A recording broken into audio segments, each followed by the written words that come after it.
Porto es la ciudad que ha dado nombre a Portugal.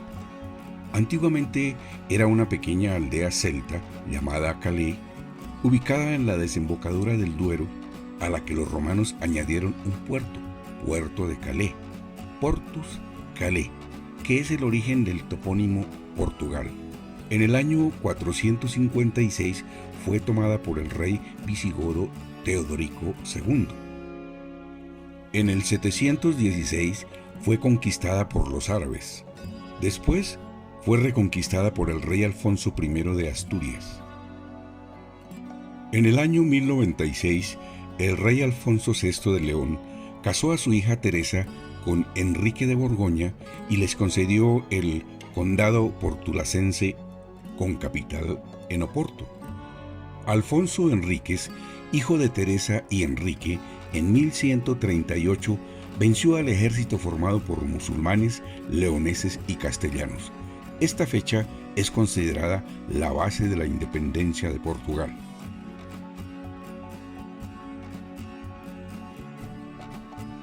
Todos estos avatares y el paso de los siglos dejaron su impronta que se puede percibir en muchos rincones de la ciudad.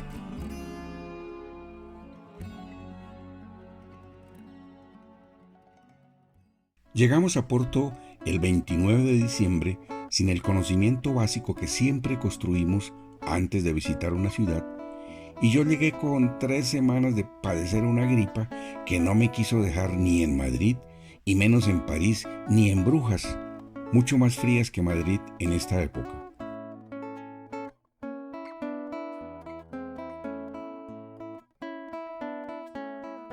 En Porto los días estaban esplendorosos, pero nada calurosos, y las noches frías. Esta incómoda situación nos impidió la exploración más plena de la ciudad.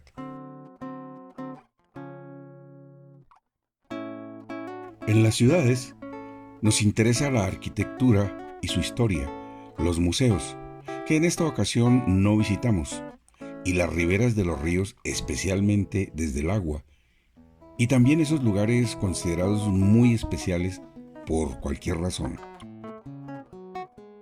En general, las razones tienen que ver con su importancia en el desarrollo histórico de la ciudad, con sus características arquitectónicas o estéticas especiales que los destacan entre los ejemplares de su mismo género, o finalmente por los mitos y leyendas vinculados con ellos.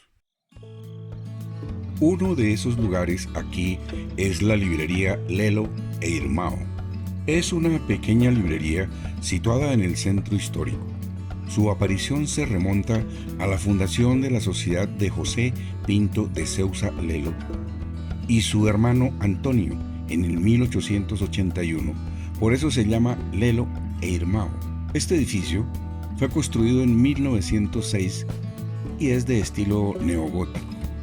Se ha dicho que las escaleras fueron la inspiración de las escaleras de Hogwarts en los libros de Harry Potter, ya que la escritora vivió 2 años en la ciudad como profesora de inglés.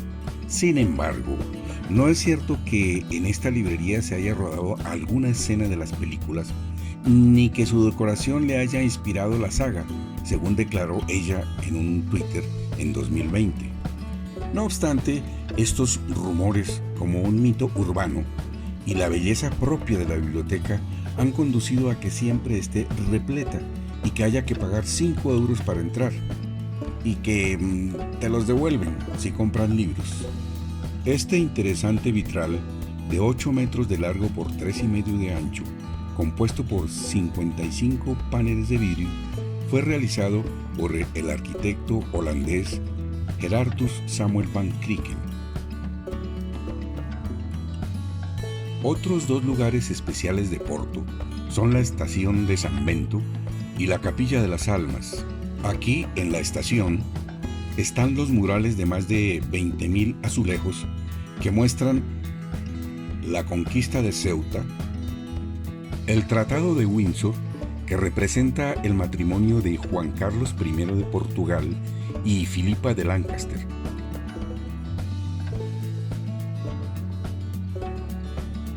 y escenas de la vida cotidiana. La Capilla de las Almas tiene su origen en una antigua capilla erguida en alabanza de Santa Catalina. La construcción del edificio que hoy existe se remonta a finales del siglo XVIII. El revestimiento con azulejos data de 1929 y representa los pasos de la vida de San Francisco de Asís y de Santa Catalina, que son venerados en la capilla. La Torre de los Clérigos pertenece a la iglesia del mismo nombre, construida entre 1735 y 1748. Es la torre más alta de Porto, con 76 metros de altura. En el tercer nivel están instaladas 49 campanas formando un carrillón de concierto. La Catedral de Porto se construyó en los siglos XII y XIII y es de estilo románico gótico, con modificaciones de otros estilos arquitectónicos a lo largo de su historia. Pero bueno, ahora aquí están las imágenes más memorables de nuestra visita a Porto. El río Duero, sus orillas y el barrio de la Ribeira del Duero, asentado sobre las colinas con sus calles irregulares de subidas y bajadas.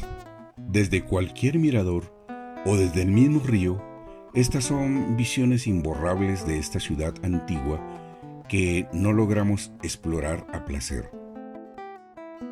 A veces parecen acuarelas difuminadas por el agua del río, otras difusas obras impresionistas y no pocas veces cerámicas de barro original sacado del río y puesto sobre paredes y tejados. Dice la poeta Filipa Leal: no sé si prefiero el río o su reflejo en las ventanas pulidas.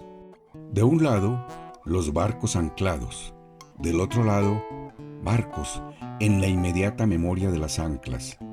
De este lado, el puerto o el muelle, oponiéndose a su propia inexistencia de aquel lado. ¿Existirá aquel río en los espejos? ¿Podrá éste subsistir sin las ventanas? Soy dorada como los peces que te deshabitaron, y del otro lado soy deshabitada. Aquí, en la ribera del Duero, en Vila de Gaia, se encuentran muchas bodegas del tradicional vino Oporto. Como aficionado a los vinos, quise visitar una o dos para conocer en directo el proceso de elaboración particular de este tipo de vino. No obstante, apenas pude estar un corto tiempo en la historia que contaba el guía, pues una tos recurrente nos hizo salir para no incomodar al grupo.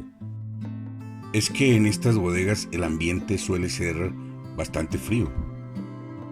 Después tomamos un Oporto, pues el dicho popular es: el que va a Porto y no bebe vino, ¿a qué vino?